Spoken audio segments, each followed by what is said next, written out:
Assalamualaikum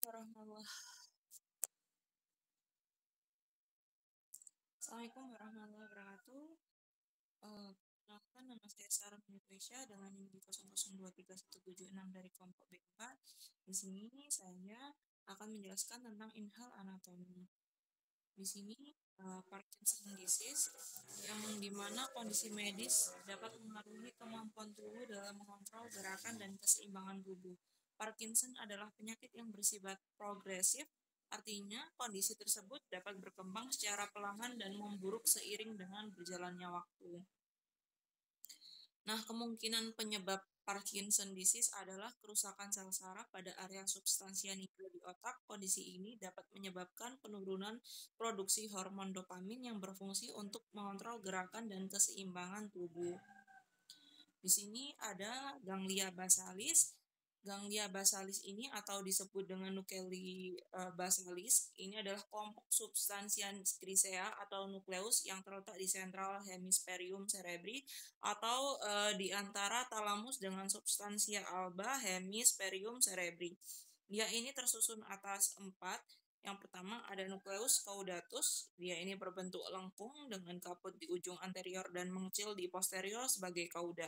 Kaput nucleus caudatus ini melanjutkan diri ke dalam putamen dan cauda nucleus caudatus berakhir di kompleks amygdala oideum. Kemudian yang kedua ada nukleus lentiformis. Dia ini terdiri dari 2 bagian, putamen atau lateral dan globulus pallidus atau medial yang dipisahkan oleh lamina nodularis eksterna. Yang ketiga ada korpus atau nukleus amygdaloideum berhubungan dengan sistem limbik, berhubungan erat dengan uncus pada gyrus hipokampi. Yang keempat ini ada claustrum, di mana dia ini terletak di lamina grisea tipis di antara putamen dan insula. Nah, di sini ada 3 fungsi ganglia basalis itu seperti pada gambar. Nah, pada awal mula gerakan itu keinginan dicetuskan di korteks prefrontal, kemudian istilahnya dia ini konsul ke premotor korteks kayak gimana sih caranya aku pengen melakukan ABCD. Nah, dia ini langsung dilanjutkan ke ganglia basalis buat bikin gerakan halusnya. Kemudian dilanjutkan nyampe ke primary motoric cortex buat eksekusinya, kemudian yang itu dilanjutkan ke corticospinal tract buat dilakuin. Nah, di sini ada substansi nigra.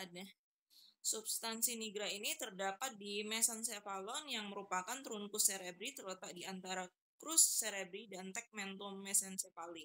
Nah, substansia nigra ini merupakan nukleus motorik yang besar dan terletak di antara tegmentum dan crus cerebri. Warnanya yang gelap adalah akibat pigmen melanin yang terkandung di dalam badan sel saraf. Nah, substansia nigra ini merupakan komponen penting pada sistem motorik ekstrapiramidal dan memiliki hubungan dengan ganglia basalis. Nah, dia ini terdiri atas pars compacta dan pars reticularis.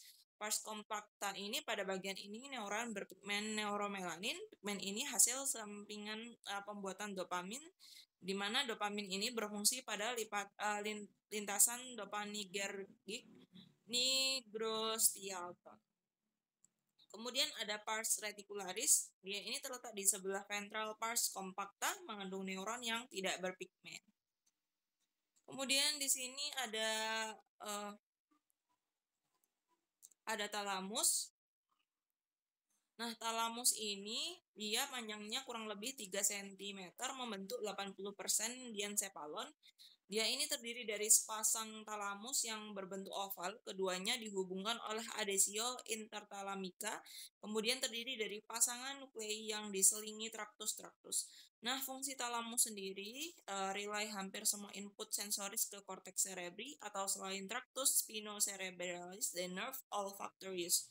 Yang kedua berperan dalam fungsi motoris dengan menghantarkan informasi dari cerebrum dan ganglia basalis ke area motoris primer di korteks cerebri. Kemudian di sini ada pons, dia ini terletak di inferior mesencephalon dan superior medulla oblongata, panjangnya 25 cm. Kemudian diberi nama pons yang artinya jembatan. Ya, emang dia ini bentuknya seperti jembatan yang menghubungkan kedua hemispherium cerebri. Nah, pons ini melekat pada cerebellum melalui 3 pedunculi cerebralis. Permukaan anterior pons ini cembung dari satu sisi ke sisi, menunjukkan banyak serabut saraf melintang yang konvergen pada masing-masing sisi membentuk peduncularis cerebralis medius. Pada garis tengah terdapat alur dangkal disebut sulcus basilaris yang ditempati arteri basalis pontis.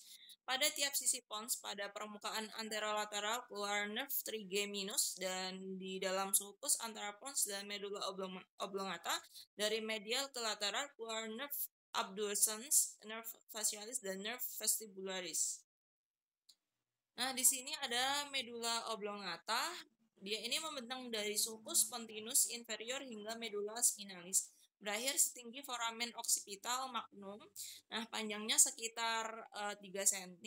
Aspek ventral dan medula oblongata terdapat visura mediana anterior yang dibatasi pinggirannya oleh piramis, dibentuk oleh tractus corticospinalis yang nanti sebagian besar akan menyilang membentuk desusatio pyramidium.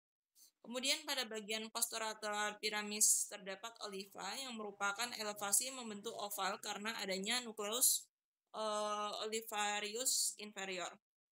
Di posterior oliva terdapat penduculus cerebralis inferior yang menghubungkan medula oblongata dengan cerebellum.